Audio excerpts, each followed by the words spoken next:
I think where we've had the most alignment problems so far has been on the people who have been working with AI.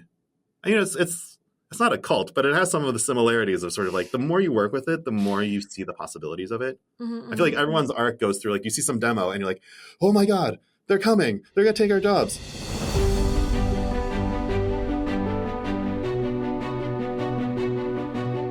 Hello, welcome to this week's episode of Breaking Changes Leadership Edition. I have as our guest my good friend, Cliff Chang, who is an icon across many aspects of life. He has been on Jeopardy, he is an engineering leader at Asana, and he is many other things to many people. Many things to many people, I'll take it. I'm very excited to be here talking to you, Jean. This is fun. Yeah, we've done many things as friends, but this is our first podcast recording together. This is first of 17. We have a whole series planned of exclusively Cliff and Jean podcasts. That's true. I'll host some, you'll host some. It's going to be Breaking Changes. Ooh, nice. I did not even notice that. All right. So Cliff, I know you well, but the audience may not. So let's start by telling the audience a little bit about your background. Yeah, sure. So I can talk about work stuff because that's probably what people are more interested in. But I'm a full human being besides just work stuff. But and Jeopardy, I've been working in tech since 2009. I did my undergraduate at Caltech. It was a very academic focused thing. So when I started working, I did not know what Silicon Valley was. I thought it was a national park rich in quartz crystals. So my first job ended up being Facebook. So a very eye-opening first job. And generally in my career, I've gravitated towards doing stuff like no one else was doing. So at Facebook at the time, 2009, before IPO, that was ads front-end engineering. I wrote a bunch of PHP for creating and managing and updating and reporting on ads, the ads themselves, that sort of thing. It was the least sexy part of Facebook at the time, and it was a really interesting place to have a first job because I got to see how much money was flowing around in the ad tech ecosystem, how much data there was, how little malice there was, but how much accidental secondary consequences were happening. Like we would do stuff, and we were just a bunch of 23-year-olds writing PHP. We didn't understand how many millions of users we were really affecting. That sort of was so abstract. So really eye-opening first job.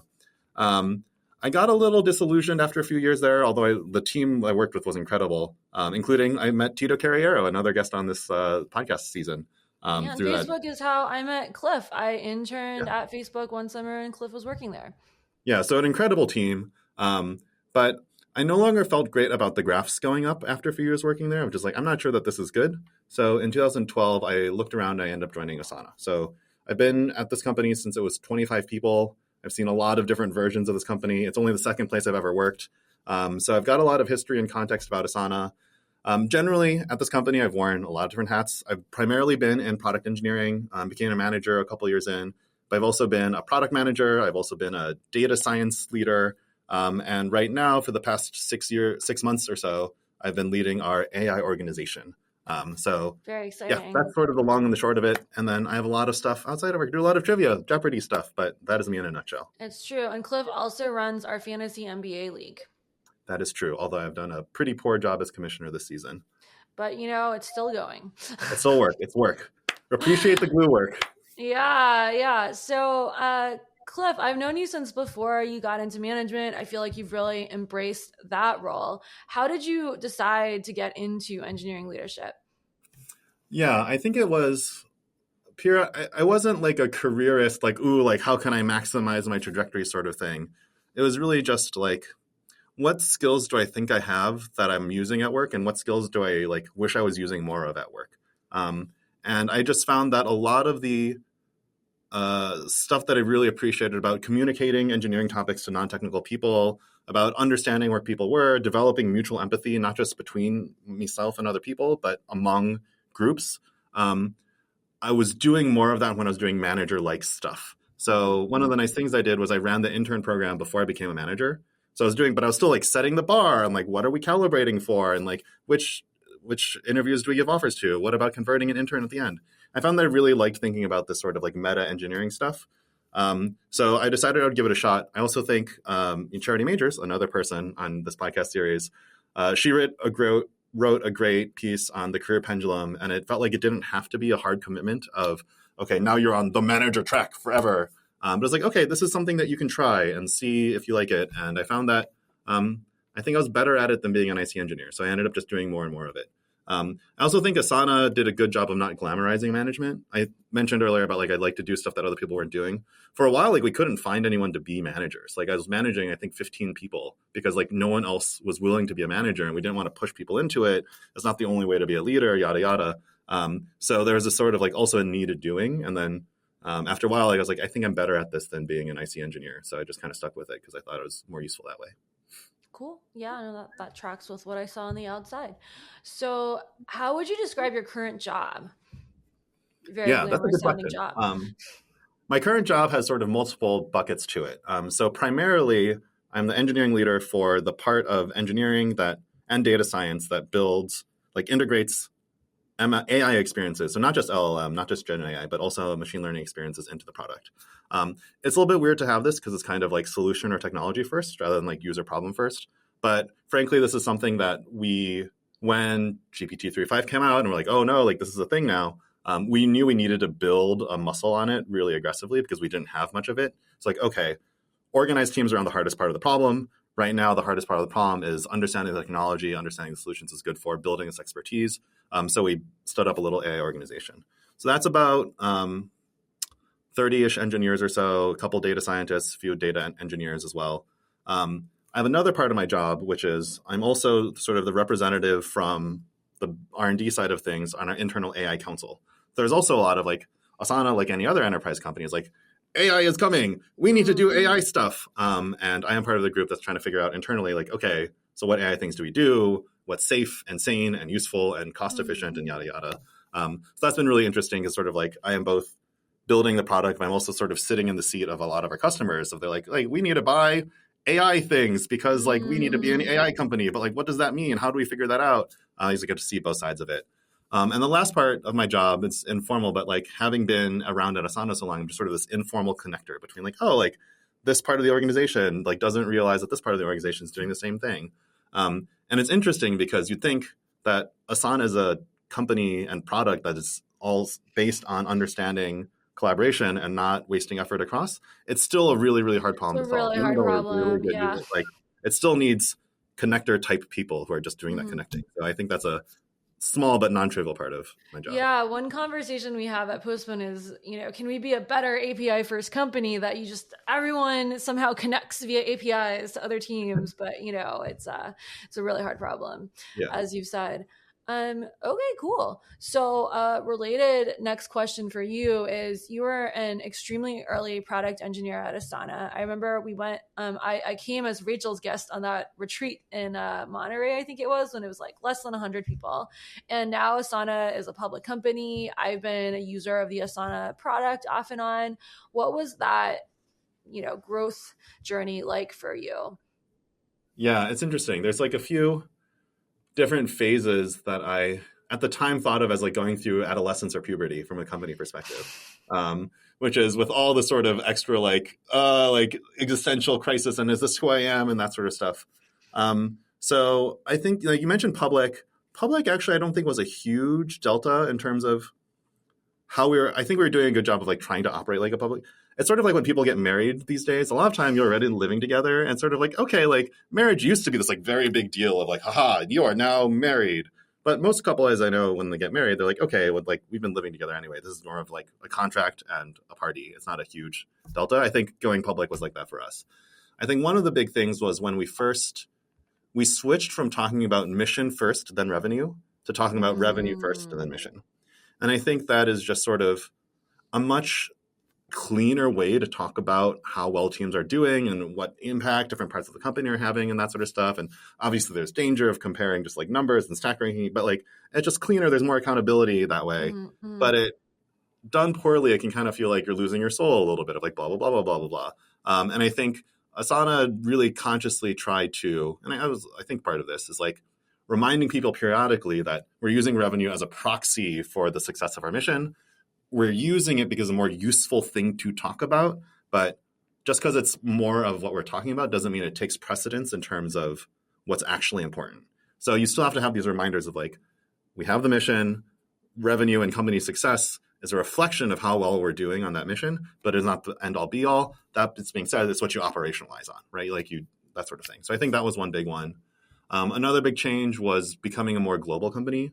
Started in San Francisco, and I think it's also different for companies that start remote these days. And I think COVID, obviously, but like Asana had really strong San Francisco roots. It took a while to open new Yeah, dinner offices. every day without like Yeah. refined sugars. Yeah, exactly. Like local farms, we have all these connections to, sort of peak or early mid 2010s, like thoughtful San Francisco existence. So scaling that out to be a global company with time zones, and how do we make sure that like people in London feel bought into the decision making that's happening in San Francisco. And when we did return to office, I feel like that was a really there are a couple misses on how we did the messaging first internally about the benefits of returning to the office and that sort of stuff, because true or not, there's a sort of perception when leadership was all in San Francisco that it was a thing. So I think that was a big shift. And the last big shift I'd say is really becoming more of an enterprise company in terms of who our customers are. For a long time, very product first. Like Asana was part of this like batch of like product quality, like consumer quality enterprise apps, which is like now a thing that like it's enough of a thing that you don't have to call it a thing. Of course, enterprise applications should be good. But I feel like when Asana started early 2010s, it was sort of a novel idea that like enterprise software should also be good. There was like this sort of like vague idea, like enterprise customers are like a different. They're The not human buyer beings. doesn't use it. The users have to use it. Yeah. It was this whole, and so we had a very like, look, everything is self-serve. Self-serve shows that our product is good, but as we've moved up market, as it's matured, as it's become more competitive, a lot of the ground to make it up in is like, okay, great. Now we're doing an enterprise deal with a 100,000 employee company to get the first 5,000 seats in that blah, blah, blah, blah, blah. We're going to have like take their buyer out to like a nice steak dinner and do that. And I think that's like both from a go-to-market motion, but also how product thinks of its own success. Like with AI, for example, like we launch stuff and normally we're like, okay, like how many people are using it? That's also great. We're selling our customers this vision of AI being your partner through intelligent transformation or whatever sort of CIO buzzwordy thing you want to use. Our features are backing up that story because they can tell that we're putting our money where our mouth is.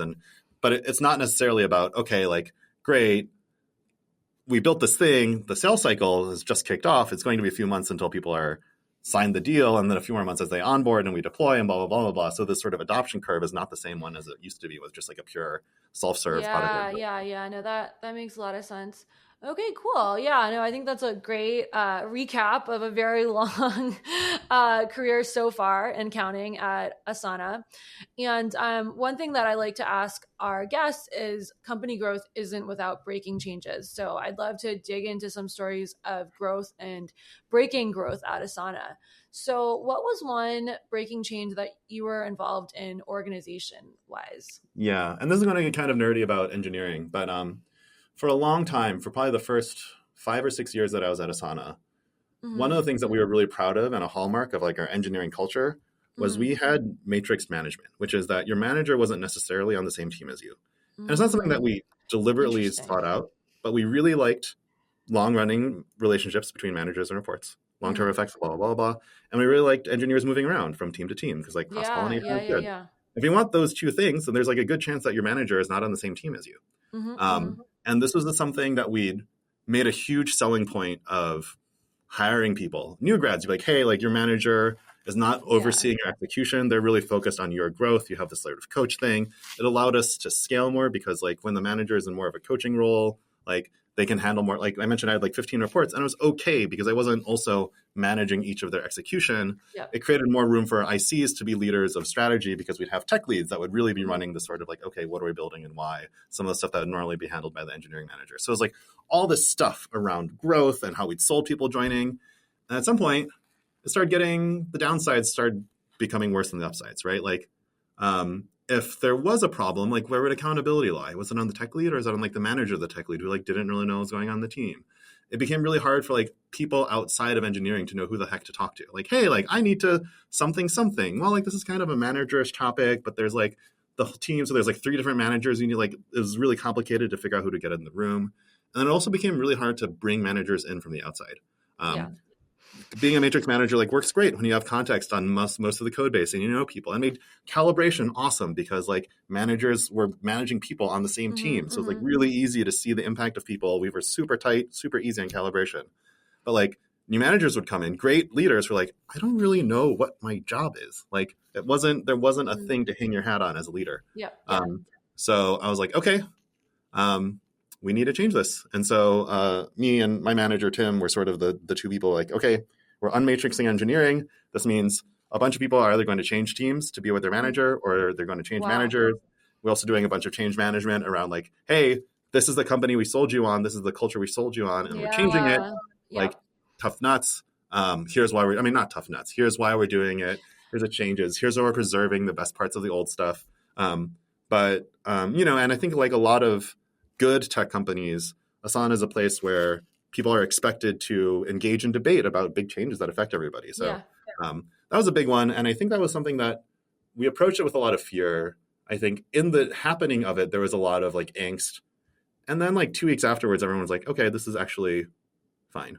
Yeah, that's incredible, because I feel like a lot of personnel changes or, management changes cause a lot of anxiety, a lot of complaints, and, general like feelings of the rug being pulled out from under me. So how did you manage the emotional roller coaster of the employees during this time? Yeah, I don't know if I manage it so much as like people manage it themselves, because there's this normal stuff you're supposed to do, and like this isn't like like fundamentals of leadership stuff, but you always have to make sure that like you're not sugarcoating it, right? Like, look, this sucks. Like we owned, like, yep, this is like we know we told you that this was the thing, and we're changing it, and we know that can feel. I don't think we said like a betrayal, but it can feel like a pulling out the rug or like yada yada. But and there's some amount of like. You just kind of have to trust that people will get over it themselves when they see the new thing. I feel like with change, often you know what you're losing and you don't know what you're gaining. And so like the angst is around like, I know I'm losing a bunch of stuff. And you're telling me all these hypothetical benefits of it. But until I see it, where's the upside, right? I have to like believe in the upside versus like the tangible loss. And so maybe people who are like better, like stronger, like visionary communicators than me can be like, no, like, this is amazing. This is whatever. Yeah, just imagine your manager on your same team. Here's the story. But I think there's some amount of like, well, if you have a track record of like not being a psychopath and like doing good stuff for people, you're like, hey, look, I know you're going to be sad about these things. We think it's going to be better. Here's how we keep track of if it's better. Here's what you're going to tell us if it's not better. Yeah. Give it a shot. Tell us what you think. That sort of stuff. And I feel like that's another way of doing it, which is a sort of like, just engage with me, like come with me on this journey kind of thing. Yeah. Okay. Cool. Yeah. Sounds like. And I think it's also important to say like, we're going back to this or not going back to this. Like we were clear that we weren't going to go back to matrix management, but like, hey, this sort of choice of like change managers or change teams. Yeah. If you don't like that choice, you can undo that choice, right? You still have to make one of those choices, but it doesn't mean that you're like committed, yada, yada. Yeah. Okay. No, that makes a lot of sense. Yeah. It does sound like that went really smoothly. All right, flip side, what are some changes that didn't go as well, and what were some lessons from those? Yeah, so I think I'll talk about one of the things that I alluded to earlier was the adding global offices. So I think this is pretty normal for sales, but I think it was for adding more offices for R&D. In particular, we had founded our New York office with like a really senior product manager, and then Rachel, a senior engineering manager, went over. And so we had like strong leadership there. But, we can't count on that forever. And then people moved on. And they're just over time, especially in the absence of sort of people who are part of the leadership cohort being in New York, that it felt like New York's voice wasn't being heard when policies, company-wide policies around blah, blah, blah were being made. Or like we're scheduling things. And like, it's at like 5 p.m. for New York. That's fine. Like that's during working hours for engineers. Like, well, all this sort of micro crap that would come New York's way. It started developing this narrative of like, and may have been partially true of like, like headquarters doesn't get it. We're second-class citizens and that sort of stuff. And I think there was a lot of, once you have that narrative, it takes a long time to fix it. And I think there's also, at some point, it gains momentum and critical mass on itself, right? It's one thing if there's like one or two people who are like, like this is kind of annoying, whatever. But if it becomes like the prevailing narrative around most people in the New York office, then new hires coming in, like they warn you, like, hey, by the way, this is a great company, but by the way, I don't know if like HQ gets it. And I think this was pretty bad in like the 2018, 2020 through like half of pandemic era. And I think the stuff that really changed it was, I mean, there was a lot of stuff that helped it some, but the stuff that really fundamentally changed it was just getting more senior people in New York. Like, for example, one thing that's happened fairly recently is our chief revenue officer, so like big deal, CRO, carries the number for the company, is based out of New York. Yeah. He is an executive. He's like an important, not just like a random, like a real, like big executive. It's like, okay, but Yeah. there's like gravity there, right? There's this sort of, it's Yeah. proportional to the size of the office and that sort of stuff. And I think we used to have a lot of language around like the best collaboration is in person. And we just like stopped saying that as much, even though we probably believe it. And like we try to fly people out, like, but you don't have to make a big point of it because it just sort of implies, and all the leaders are in San Francisco. So if you're not in person with us, you're not doing good collaboration with us. There's a sort of like these narrative things that can sound innocent from one perspective, but feel basically like a microaggression if you're in another office. And I call out New York in particular because I think it was the biggest. When you're small, it's like, oh, like we're 4 people. Like we know we're kind of like, yeah, like we're not the most important office in the company. That's okay. Right. Yeah. But at some point you're like, no. Like we deserve a little bit more respect than we feel like we're getting. So I feel like that was something that was a really tough change for us because we had been such an SF-centric company for such a long time. Yeah. No, I feel like that's a hard part for most companies unless they start distributed. All right. So I think something that's been really fun to watch is just your own career growth during this time of Asana growth. So I'd love to talk about some breaking changes in your own career. What were some things that really forced you to become a different Cliff and meet the challenge? Yeah. I think, one thing is it's easier to grow. And, like, is it a good career move to have stayed at the same company for 12 years? Like, I don't know. Like, I think it goes against sort of conventional wisdom. And a lot of people say, like, well, you should change every 4. And I remember someone else telling me, like, well, 7 years is really the maximum. After that, you're really not learning anything anymore. But I'll say one thing is that the benefit of having long tenure is that I really feel the sort of institutional trust in me, which makes it really easy and safe to make mistakes. And because I have this sort of like track record and body of work of being like useful to this company, I feel like I don't have to, every time I do something new, I'm not like on like a tightrope about, like making sure my first 90 days are perfect. I do things in exactly the right order. I don't like piss off the wrong person. I don't like say one thing that makes my team all of a sudden not trust me because like, who the fuck is this new guy? I don't know if we're swearing on this podcast. Who the heck is this new guy? So I think the like changes I've been through have not been as like emotionally turmoil inducing as they might have been. That being said, I think some of the stuff was managing a lot of people. It really felt like it's hard to gain experience. Like it's hard to become a better manager by reading management books. Like so much of it is just on like lived experience as a manager, having had a wide range of different reports and that sort of stuff. And like some of my advice I give new managers is like also find like peer managers. Like once you become a manager, like it's hard to be completely honest with your own manager about like, let's say like you don't personally like one of your reports. Like that's a really hard thing to like tell your boss because like that should like it shouldn't interfere with the job. But it's like hard sometimes when you're like in this one-on-one and you're like annoyed with this person you're supposed to be coaching. You're like, but like you're also a human being and you have this. And so like that sort of stuff, I feel like it's so much better having a peer manager with, so you can just vent to. And then you can also sort of pick up their experiences at a discount for free. So, but managing a lot of people, managing a wide range of people, managing some people I didn't like personally like that much, I feel like really forced me to become. And then you learned. Yeah. And I think one of my strengths as a manager is I'm really flexible now. I feel like people often start managing like the way they wanted to have been managed. Either like they imitate the best manager they've ever had for them, or they like do all the stuff that their worst manager wasn't doing. There's this sort of like, how did I want to be managed? And there's like, no, but like different people need different stuff from their managers. And I think like one of my strengths is like I can figure that out on the quicker side. I can sort of adapt what I'm doing and how I'm approaching management. And I think, going through so many different management experiences by managing 15 people just sort of like put me through the accelerator. Another one was recently I was the interim lead for business data science at Asana. So the head of business data science left and they didn't have a lieutenant.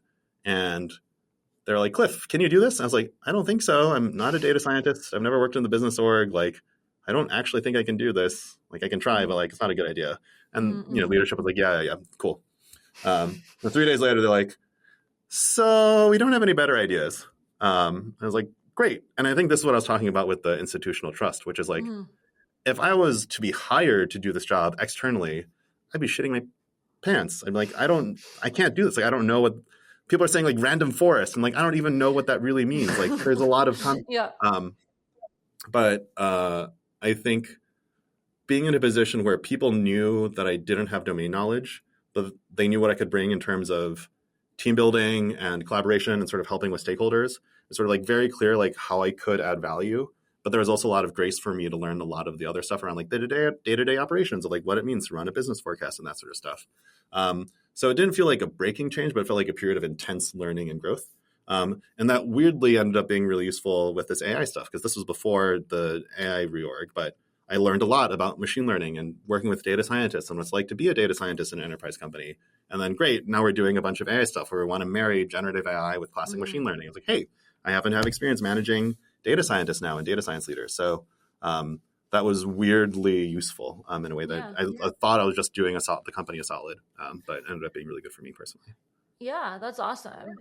So let's talk a little more about the AI initiative. How did that come about? And were you part of it from the beginning, or did you get looped in the same way you got looped into data science? I was not part of it from the beginning, actually. I think the original plan came from our CEO. So like, hey, like ChatGPT 3.5 is real. It has accelerated the timetable on what we thought like AI could do. We should probably get on this like now, not soon. So he gave marching orders to head of engineering and head of product, like, hey, you need to do this reorg. You need to make an AI organization. And actually, originally, I was being asked to lead the non-AI part of it because it lined up with my strengths. It was like, it would have been like actually quite a big promotion for me in terms of scope. But I think one of the things was like, I was running a fairly large organization before, and I was like, I'm so far away from the work. And like, I don't really even know the people on my team. They're just like rows on a spreadsheet. And so there's a sort of like, I'm supposed to say yes to get this promotion, but it's not actually the things I want to be doing. Can I do this AI stuff instead? And they're like, yeah, okay, maybe. So that's sort of how I got involved. So I think it was interesting because, like I mentioned, it's not necessarily an intuitive thing to do. But, you know, talking to peer companies, actually, a lot of them have done something similar around this. So we started with a pretty, I'm going to say like medium-sized investment. So there's no hesitation it's nice because we have clear like top-down leadership. Like, okay, our vision is now the work graph. So Asana's thing is like the work graph. Work doesn't just happen by your org lines. It spans across. You need a graph structure. Now our vision is the work graph plus AI. We're like changing our top level messaging. Like we're changing our go-to-market positioning. Like it is not a like, you've got to prove it. But the thing we do have to prove is the usefulness of it. Right? It's like, okay, we know it's going to happen, but like we don't really know the timeline on which like customers are going to like want to buy this. We don't know the timeline on which like the EU is going to like legislate stuff so that like customers in Germany actually can't use any of this sort of stuff. We don't know the timeline on cost. A lot of companies are like spending a lot of money on AI stuff. And it's like, ooh, we're selling add-ons. One of the decisions I was involved in is like, no, we're not selling AI as an add-on. If we're saying AI is part of Asana, you can't sell your core mission as an add-on. So like AI is priced into our normal tier. Okay, cool. No, that makes sense. So, what was the timeline like for AI entering your core mission, core value at Asana? I think there was this. There was about 2 months after ChatGPT was released where like, we're not sure. There's a great engineer in my team. His name is Eric Pels. He's really, really strong. And he was like, we need to do like, just give me like 3 or 4 engineers and maybe a PM. And like, we need to just start like prototyping stuff just to see what we can do. And so they spun up maybe like dozens, maybe say like 20, 25, 30 different features of just like, what do we use Gen AI to do this? We could use Gen AI to do that. And we saw enough of them. We're like, okay, no, this is a thing. Okay, cool. Yeah, how long did it take for them to prototype that many features? That's awesome. I mean, prototypes are prototypes. So, I mean, they were a really strong team and they moved really fast. And it was about, I'd say, 2 or 3 months to build like something that you could try internally and, you know, click the button and it's like in the internal version of Asana and you could play with it. That's incredible. And so what we did from there was then we took like, okay, well, we also want to market it. Like a lot of the stuff is the narrative started being like, everyone's doing AI. And then every like earnings call since, I don't know, July of 2023 has been AI. So we started being able to say like, okay, we now know enough to know what we can tell our customers and our Mm-hmm. investors of like what our AI plans are. So Yeah. Yeah. that Yeah. Yeah. sort of happened in parallel, like great. And like we need to take these prototypes and like actually productionize them. We need to give people control over like whether they want this stuff or not. We need to give Mm-hmm. like figure out how we scale, understand cost, yada yada, all this sort of stuff. So we went from these prototypes to like a big marketing moment, and okay, now we need to deliver all the things that we said we were doing in our marketing moment. And we sort of had we did this reorg in July, and we had launches in October and November. So it was a Oh wow. very intense period of like storming and norming and doing stuff. Yeah. No, that's super interesting and cool that you guys move that fast. So where did the alignment come from? Because it takes, a lot of alignment and a lot of conviction from somewhere to move like Yeah. that. So I think one thing that's we're lucky to have is a CEO who understands AI.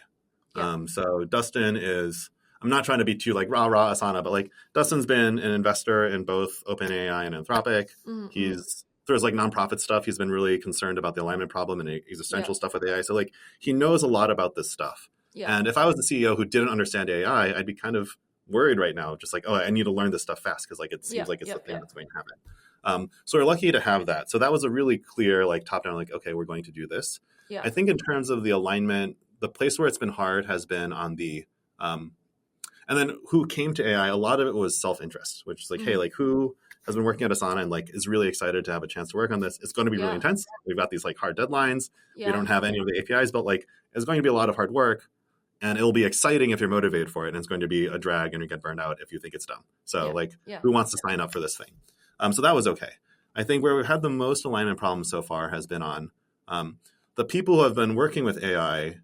It's not a cult, but it has some of the similarities of sort of like the more you work with it, the more you see the possibilities of it. Mm-hmm. I feel like everyone's arc goes through like you see some demo and you're like, oh my God, they're coming. They're gonna take our jobs. And you're like, wait a second. No, like all this is like 70% good and like none of it's actually good. And then from there you start like going, I was like, no, but if you give it this kind of prompting technique, it starts to get good. If you give it this extra context, it starts to get good. Like, oh my God, we haven't even given it these like basic tools of memory. Like once we give it memory, it's going to be. And so I feel like most people's like optimism curve about AI kind of goes like this. Yeah. So a lot of people in the AI org are sort of on the like, okay, we're riding the upward curve of this. And a lot of people in the rest of Asana are somewhere around the pit of like, okay, like it'll probably have value at some point, but like when? Not now, Yeah. probably. Yeah. Yeah, no, that makes sense. So I'm curious about the formation of this AI org because I feel like a lot of companies just announced they were an AI company through and through, and then there was AI everywhere. What was the decision like to form an AI org, and what were some lessons from factoring out the AI parts of the company? Yeah, because like the obvious alternative is just like, well, just tell every team they have to do some AI stuff. Right? Yeah. I think the reason was and there's a sort of explicit, like, we don't know how long this is going to exist as an org structure. So I think something that I really like as a principle is like, look, your org structures should be able to last for at least a year and a half, but you shouldn't pretend that they're these like durable, eternal things. Yeah. I've recently started thinking about org structure. Like you think about technical architecture, you can take on org debt the way you take on tech debt, and like you have org prototypes the way you have tech prototypes. Yeah. You're programming with Conway's law. Yeah. I have another spicy org structure take, which is like there explicitly should be some teams that you plan to refactor. Org debt. There are some teams, I think classically, if you talk about like a marketing website team, you talk to some companies, they sit under marketing. You talk to some companies, they sit under IT. You talk to some companies, they sit under engineering. And there's pros and cons in each of them. And like maybe you should just rehome them every 3 years. Yeah. Right. Like maybe you should just explicitly say like, because you get diminishing returns from the existing org structure. Yeah. So I think one of the things was this admitting to ourselves like, hey, if we spin up an AI org, this doesn't have to be a forever thing. There's a version in which we are like, we're making like a concentrated stock of like AI talent. And at some point we can like put that stock back in the rest of the company. And then like, great, like it'll be more efficient to get to a place where every engineering team is good at building with AI by having an AI org for a while and then redispersing these people rather than sort of like asking each team to boil their own pot. Yeah. So I think from like a skills development perspective, we thought this was like a better talent strategy. I think one of the other things about AI is like the range of attitudes towards it is so wide. Um, it's not like, oh, when the iPhone came out, people range from like, this is pretty cool to like, this is awesome. Like very few people were like, well, this is like a complete no op. Like that's all smoke and mirrors. Like no one was like, this is stupid and everyone needs to like destroy their iPhones and the government needs to stop iPhones from existing. It was like, okay, this is like a thing.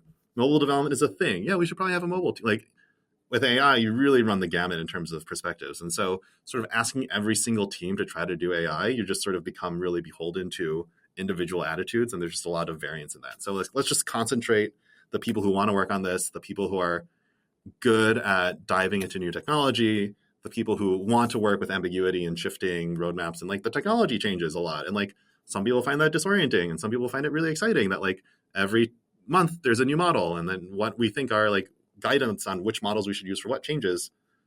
It's kind of fun to update that, or it's kind of chaotic. And it's just your sort of orientation. So I think it really was from a talent perspective. And then the reason talent can drive is because you organize teams on the hardest part of the problem. And often that's what the customer problem is, or but in this case, it was really understanding the technology. So. Yeah. So speaking of talent, how did you think about homegrowing AI talent versus importing AI talent from elsewhere? Because I feel like every organization is asking themselves this question of what do we do with a shortage of AI talent in the industry right now? So we mostly just did homegrown. And I think part of it is that we are hiring actually for more machine learning expertise. Mm-hmm. So I think we wanted to get better at both Gen AI applications and machine learning. And I think it also helps that we're not training our own models. We are just using OpenAI and Anthropic, and they've been great partners to us, and we get a bunch of advice from them. But, there was this, I mentioned I did another thing in the fall, and I was like, do you really want to talk to me? I'm not an AI expert. I've got literally 3 months of experience on this. And they're like, well, I mean, besides a handful of people, most people have between 3 to 6 months of experience on this. Yeah, so like, that's 2 more months than a lot of other people. Yeah, exactly. So it's the sort of like, we don't think there's going to be that much upside to trying to hire. It's like super competitive. Mm-hmm. And what we're really looking for with AI is like practical utility out of AI. Mm-hmm. And so that's to get that, you join, okay, here's what Gen AI can do. Here's how to make the most out of these models with what does your software currently do? What are the problems that you have? And your existing product engineering intuition. Right. So let's start with people who are really strong in categories 2 and 3, and we can like build up one together as a group, all figuring it out, rather than like try to find some ones and then teach them through. It just like felt like a stupid strategy when everyone's Also, importing AI experts who don't understand your product or who aren't product engineers could actually harm your ability to improve the product itself. Yeah, exactly. That makes a lot of sense. Yeah. Okay, cool. So this wraps up the main part of our questions, and we're going to do some rapid fire closing questions now. Ooh. So what are the most underrated breaking changes in the industry right now? Oh man. Okay. I didn't actually think about these, so I won't be able to rapid fire them. We can cut to make it rapid. Yeah. Just like that guy's so quick, answered so fast. I think I don't know if it's underrated because I feel like people are talking about it, but I think there's a lot of attention paid to the capabilities of the models themselves. And there's like, ooh, like Claude 3, like, ooh, how does Opus compare to GPT-4? Yeah. And there's a lot of attention paid to like the tool chain around like evals and developing and hooking these things up. It's sort of like, okay, then like all the Y Combinator startups are like selling shovels to the gold miners. But I think there's a lot of stuff around like UX around UI. I have a whole thread about this. I realized that AI is like a UX prototyping tool at one point, and like, well, that's one part. And the other part is like actually getting UX to compensate for deficiencies. Yeah.